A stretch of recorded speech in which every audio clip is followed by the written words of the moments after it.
नमस्कार, the Hind today news में आपका स्वागत है। आइए बढ़ते हैं आज की खबरों की ओर। पूर्व मुख्यमंत्री दिग्विजय सिंह के पुत्र और कांग्रेस विधायक जयवर्धन सिंह आज सुबह ग्वालियर प्रवास पर पहुंचे और यहां रेलवे स्टेशन पर पत्रकारों से विभिन्न मुद्दों पर चर्चा की।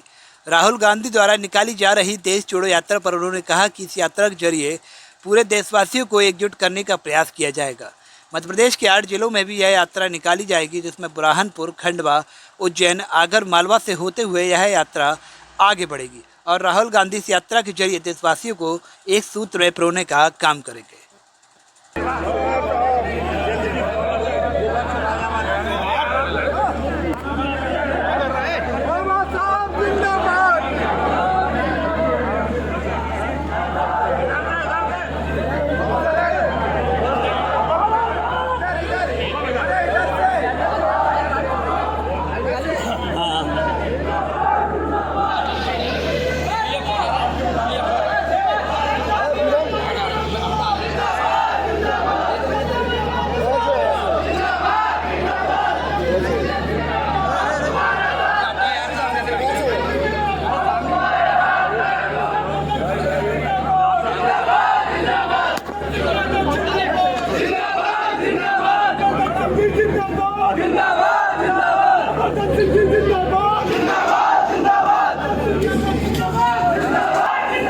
कैसे देखती है कांग्रेस? क्या लगता है कि एक नई ऊर्जा देगी जिस तरह से 23 और 24 है? कल से हम सबके नेता राहुल गांधी जी भारत जोड़ो यात्रा प्रारंभ कर रहे हैं। ये एक ऐतिहासिक यात्रा रहेगी। एक हमारे युवा नेता, मैं मानता हूँ जिनकी लोकप्रियता पूरे देश में है, वो लगभग 3,500 किलोमीटर की पदयात्रा कर रहे हैं और इसमें हम सबके लिए, विशेषकर मध्य प्रदेश के लिए भी बहुत गर्व की बात है कि लगभग 5 जिलों में मध्य प्रदेश में भी राहुल जी की यात्रा प्रवेश करेगी। इसमें बुरहानपुर, खंडवा, इंदौर, उज्जैन और आगर मालवा होते हुए झालावाड़ से आगे राहुल जी की यात्रा निकलेगी। क्योंकि मेरे अनुसार आज के समय बहुत ज़रूरी हो गया है कि जो कांग्रेस का शीर्ष नेतृत्व है वो ज़मीन पर आकर गरीबों के बीच जाए, जनता के बीच जाकर जनता का भरोसा हमको जीतना पड़ेगा। और मैं मानता हूँ ये शुरुआत है राहुल गांधी जी की, जिसके माध्यम से जो भी कुछ परिणाम पिछले 2 चुनाव में आए लोकसभा में, उसमें परिवर्तन लाने के लिए राहुल जी के ऐतिहासिक कदम उठा रहे हैं और हम सबको मिलकर उनका इस यात्रा में साथ देना चाहिए। वहीं कांग्रेस द्वारा हाल ही में दिल्ली में चलाए गए महंगाई के खिलाफ हल्ला बोल आंदोलन पर उन्होंने कहा कि पूरा देश इस समय महंगाई से त्रस्त है। पिछले 8-9 सालों में देश में जो महंगाई बढ़ी है, उतनी महंगाई पूरे 68 साल में नहीं देखने को मिली। 2014 के पहले भारतीय जनता पार्टी द्वारा जिस महंगाई के खिलाफ जोर जोर से नारे लगाए जाती थी, आज उस पार्टी की सरकार में सबसे अधिक महंगाई देखने को मिल रही है।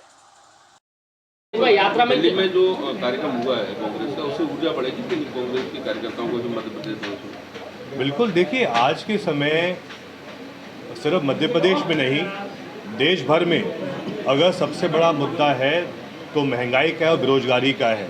और उसी मुद्दे को लेकर परसों की जो सभा हुई थी, यही उसमें मुद्दे भी थे। अगर आप याद करें तो लगभग आज से 8-9 साल पहले जब देश में सरकार कांग्रेस की थी, प्रधानमंत्री मनमोहन सिंह जी थे, उस समय भाजपा के लोग जोर जोर से कहते थे बहुत हो गई महंगाई की मार, अब की बार मोदी सरकार। लेकिन जितनी महंगाई आज़ादी के बाद 67 साल में हुई थी 2014 तक, अकेले उतनी महंगाई मोदी जी ने 7-8 साल में करके दिखा दी। आज महंगाई से हर युवा परेशान है, हर बुजुर्ग परेशान है, माता बहनें परेशान हैं। और यही भाजपा कहती थी कि मोदी जी और शिवराज जी हर साल 2 करोड़ युवाओं को रोजगार देंगे। उल्टा कोविड काल में मोदी जी के राज में, शिवराज जी के राज में हर साल वहीं भारतीय जनता पार्टी में सीएम को लेकर पार्टी के आला नेताओं में चल रही गुटबाजी के सवाल पर जयवर्धन सिंह ने कहा कि डॉक्टर नरोत्तम मिश्रा को भाजपा छोड़ो यात्रा चलाई जानी चाहिए, क्योंकि सीएम शिवराज उन्हें कभी सीएम नहीं बनने देंगे। जबकि भाजपा के सभी बड़े नेता सीएम से नाराज है। प्रदेश सरकार के कैबिनेट मंत्री महेंद्र सिसोदिया ने तो मुख्य सचिव पर ही निरंकुश होने के आरोप लगाए हैं, जो आज़ादी के इतिहास के बाद पहली बार हो रहा है। जोड़ने की यात्रा नरोत्तम मिश्रा जी को भाजपा छोड़ो यात्रा निकालनी चाहिए है, क्योंकि शिवराज जी उनको तो सीएम नहीं बनने देंगे। वो बहुत प्रयास कर रहे हैं नरोत्तम मिश्रा जी। लाखन सिंह जी हमें जानते हैं किस तरह के कि हम प्रयास दोनों कर विधानसभा में देखते हैं। किस तरह के प्रयास कर रहे हैं? आप जानते हैं कि आप मेरे से बेहतर जानते हैं जो गतिविधियां आजकल भाजपा में हो रही हैं। लगभग जो सभी भाजपा के बड़े नेता हैं वो सीएम साहब से संतुष्ट नहीं हैं। अभी कुछ दिन पहले ही जो पंचायत ग्रामीण विकास मंत्री हैं महेंद्र सिसोदिया जी, उन्होंने कहा कि मुख्य सचिव निरंकुश है। शायद पहली बार 70 साल में ऐसा हुआ है कि एक कैबिनेट मंत्री सीधा चीफ सेक्रेटरी पर टिप्पणी कर रहा है, जबकि जो मुख्य सचिव होता है शासन का वो सीधा काम करता है मुख्यमंत्री जी के साथ में। तो क्या वापस महाराज भाजपा शिवराज भाजपा के खिलाफ मोर्चा खोल चुकी है? आखिर ऐसा बयान क्यों दिया गया एक मंत्री के द्वारा? तो कहीं ना कहीं आज के समय भाजपा में सब कुछ ठीक नहीं है। ममता मीरा का एक वीडियो वायरल हुआ है और पैसों वहीं आंगनबाड़ी और मध्याह्न भोजन में हुई गड़बड़ी के सवाल पर जयवर्धन सिंह ने कहा कि खुद मुख्यमंत्री शिवराज सिंह चौहान द्वारा इस विभाग का संचालन किया जा रहा है और ग्रामीण पंचायत विकास भी इस घोटाले में शामिल है। यह 100 करोड़ का घोटाला नहीं है, हजारों करोड़ का घोटाला, जिसमें गरीब बच्चों के मध्याह्न भोजन और आहार पोषण की दलाल नेताओं द्वारा हड़पा जा रहा है। विधानसभा के अगले सत्र में इस मुद्दे को जोर शोर से उठा नेता प्रतिपक्ष गोविंद सिंह से भी इस मुद्दे पर चर्चा करेंगे और सरकार को घेरने का प्रयास किया जाएगा। ऐसे लोगों को कहीं ना कहीं आगे बढ़ाते हैं। आंगनबाड़ी घोटाला जो हो रहा है लगातार, जिस तरह से बस्ती घोटाला हुआ है मध्य प्रदेश में, और अभी भी ये चल रहा है, आरोप भी लग रहे हैं। अभी तो ये सिर्फ इसका पहला ही फेज़ है। ये सिर्फ आंगनवाड़ी का ही नहीं, लेकिन जो मध्याह्न भोजन भी है इसमें ये भी शामिल है।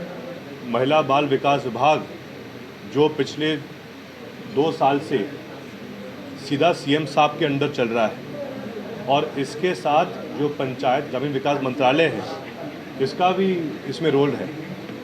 और अभी तो सिर्फ 100 करोड़ की इसमें बात आई है, लेकिन मैं मानता हूँ ये घोटाला हज़ारों करोड़ का है।